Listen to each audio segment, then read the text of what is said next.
Oh.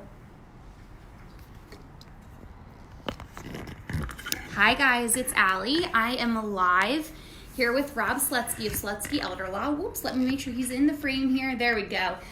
So Rob and I are going to be talking a little bit about the work that he does to help seniors and their families. So Rob, can you introduce yourself to our group here and just kind of tell them what it is that you do? Sure. My name is Robert Slutsky. I am what people call an elder law attorney. I have been doing that. I'm in my 27th year of practice. Pretty much since the start, I focused my practice on estate planning and elder law. And really what elder law is, it's an extension or outgrowth of estate planning. When I started practicing in 1992, most people were worried about taxes. That was their biggest concern. Yeah. And for those people who were upper middle class back then, taxes were an issue that they had to be concerned about.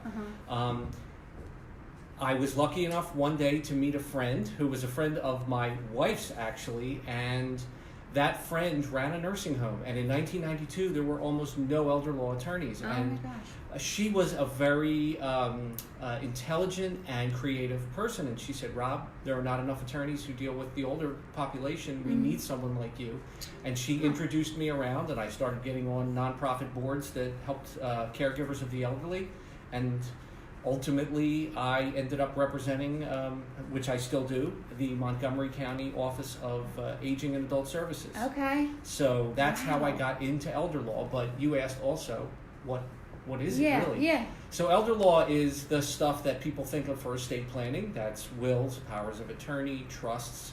But it's also a real in-depth knowledge of capacity, meaning people who have cognitive impairment and how to address and deal with and work around their cognitive impairment.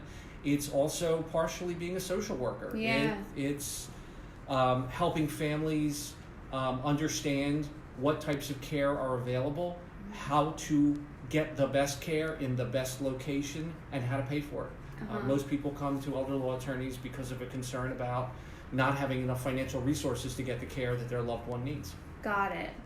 Cool. So you told us a little bit about what you do and kind of how you got into it. What makes your firm different than others? Well, I think the thing that I mentioned initially is 1992. In 1992... Longevity, yeah. Yeah, there were almost no elder law attorneys in this state. It was just becoming a practice at that point, maybe a few years before. Most of the practitioners that I kind of looked up to in 1992 are not practicing or are semi-retired. Oh, wow. And I think my background is kind of unique in the sense that I was lucky enough, blessed enough to learn and meet a lady by the name of Joanne Klein, who ultimately became the executive director of the Montgomery County Office of Aging. And Joanne's agency it is the third largest area agency on aging in the Commonwealth. And I have been lucky enough to learn from them about how to address older adults and how to deal with their issues and what resources are available. And as a result of representing them, I've also learned about exploitation and other ways other things that happen to older adults who are at risk, and how to help my clients hopefully avoid some of those problems. You can't avoid all of them. So I think my distinguishing factor is the fact that I have filed hundreds of Medicaid applications. I have administered hundreds of estates, maybe thousands of estates, probably hundreds. I've literally drafted thousands of wills, powers of attorney, and trusts. So it really comes down to having that exposure to so many different clients and fact scenarios that it gives me a really broad perspective. Yeah. So in general, is there one certain way that when a family starts working with you, what does that process look like? Is it different for each one, or? Well, the start of the process is the same for everybody, because when someone calls my office, we don't just get them in for a consult, because there's sometimes somebody else might be better for them. In other words, if somebody is calling me, for instance, like, even though their loved one is an older adult, but it's really a landlord-tenant issue, and they're like, well, my mother is being thrown out of her apartment. That's not my expertise. So what I'll do is I'll send them to a landlord-tenant expert. Oh, my goodness. Okay.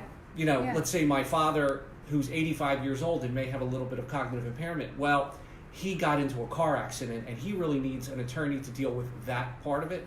I'll send them to an expert in DUI or citations or some other issue. Or if somebody was injured, I might send them to an expert in that. I focus on the capacity issues, the care issues, how to pay for things, what benefits they can access. That's really my focus. So when we start, so somebody will call my office and one of my 3 paralegals will fill out a form, basically we call it a triage, an intake form, whatever you want to call it.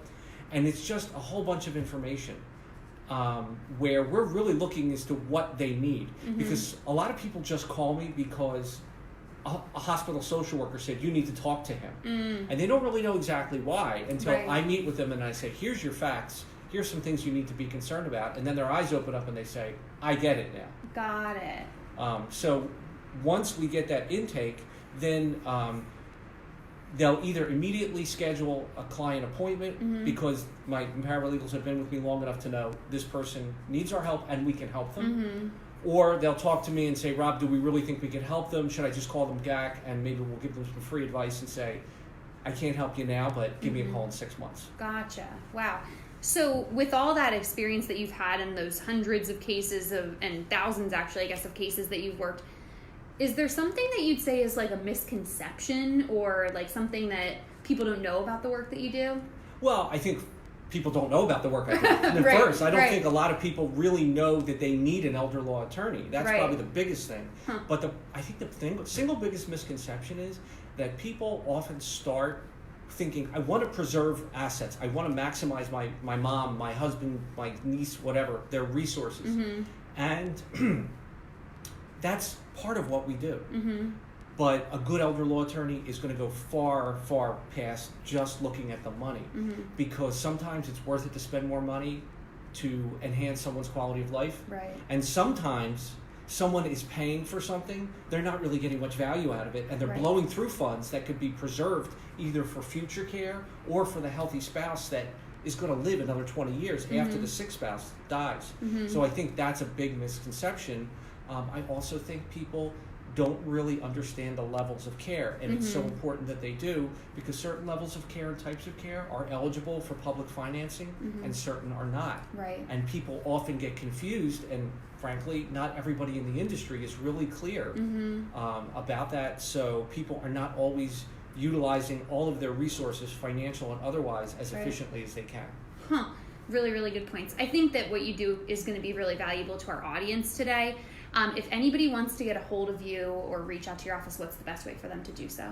Well, if they want to talk to me at some point, they got to call us because we need to get that intake information. So our phone number is area code 610-940-0650. Okay. People are welcome, of course, to come to our website, which will give us some background information and has some articles and things on it, and that's www.slutskyeelderlaw.com. So Got it. My last name with elder law after it.com. Got it. Perfect. And you guys, Slutsky Elder Law is tagged in this video, so you can also click the link to their Facebook page, and that information is posted there too.